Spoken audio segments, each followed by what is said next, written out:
So nandito na kami ngayon guys sa bahay nila AJ.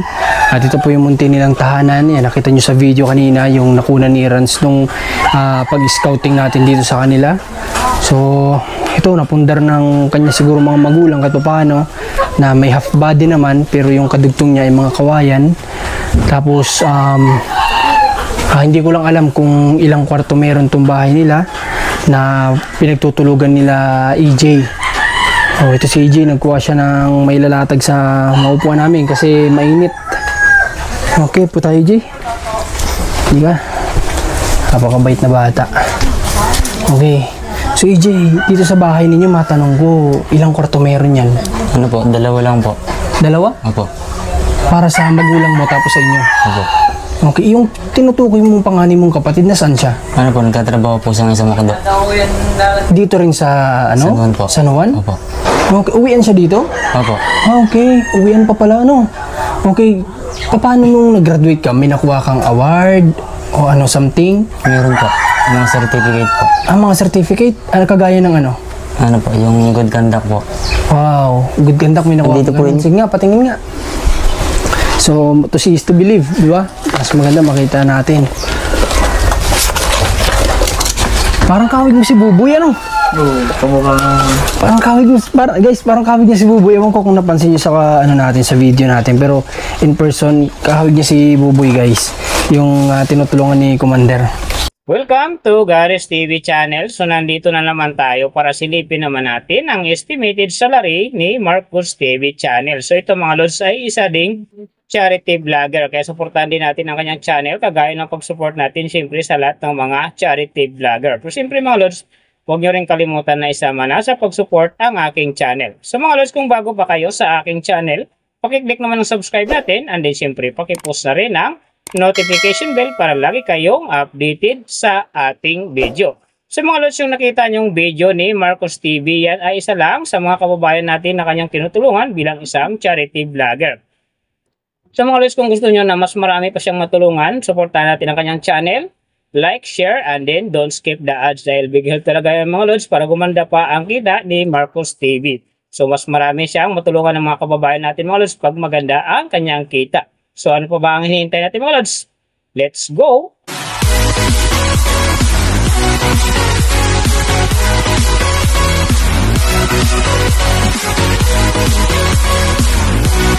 So mga lods, si Marcos TV channel sa ngayon ay mayroon ng 279,000 na subscriber. And then mayroon na rin siyang upload videos na 1,200. So may total views naman siya ngayon na 38 million. And then, yung account niya ginawa ito noong July 28, 2015. So, doon naman sa kanyang total grade, nakakuha siya ng C+. And then, sa kanyang social blade rank naman, nasa 484,667. So, doon naman sa kanyang subscriber rank, nasa 2018.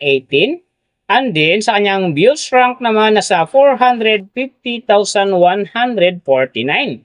So, doon naman sa kanyang PH rank, nasa 797. And then, sa kanyang people rank naman, nasa 1,600. So, nakita na natin yung kanyang ranking. Silipin naman natin yung kanyang last 14 days na subscriber views and then yung kanyang earning. So, sa kanyang subscriber mga lods, isang araw lang nakita ko rito na umangat ng 1K, no? April 15, nakakuha siya ng 1K. Kaya ang kanyang subscriber ngayon nasa 279,000. So doon naman sa kanyang views mga lods, April 7, nakakuha siya ng 40,000. And then pagdating ng April 10, nakakuha siya ng 32,000. So pagdating naman ng April 18, nakakuha siya ng 28,000. So yan ang magagandang views na nakuha niya mga lods. So doon naman sa kanyang earning, tingnan natin dito yung April 13. Sa kanyang low estimated, nakakuha siya ng $5. And then, sa kanyang high estimated naman, nakakuha siya ng $86. So, ang mga naman mga lods, daily summary lang, mas maganda kung silipin natin yung naka-round off na from daily, weekly, and monthly para malaman na natin kung magkano na ngayon ang estimated salary ni Marcos TV channel dito sa YouTube. So, unahin natin yung kanyang daily average. So, sa daily subscriber, nakakuha siya ng 100. And then, sa kanyang views naman, nakakuha siya ng 24,043. So, doon naman sa kanyang daily low estimated ng kanyang earning, nakakuha siya ng 6 US dollars. So, times natin sa 57, mayroon siyang 342. And then, sa kanyang daily high estimated naman ng kanyang earning, nakakuha siya ng 96 US dollars. So, times natin sa 57, mayroon siyang 5,472. So, yan mga lods ang kanyang daily average. So, pupunta naman tayo sa kanyang weekly average. So, sa weekly subscriber, nakakuha siya ng 1,000. And then, sa kanyang views naman, nakakuha siya ng 136,901. So, doon naman sa kanyang weekly low estimated ng kanyang earning, nakakuha siya ng 34 US dollars. So, times natin sa 57, mayroon siyang 1,938. And then, sa kanyang weekly high estimated naman ng kanyang earning, nakakuha siya ng 548 US dollars. So, times natin sa 57, mayroon siyang 31,236.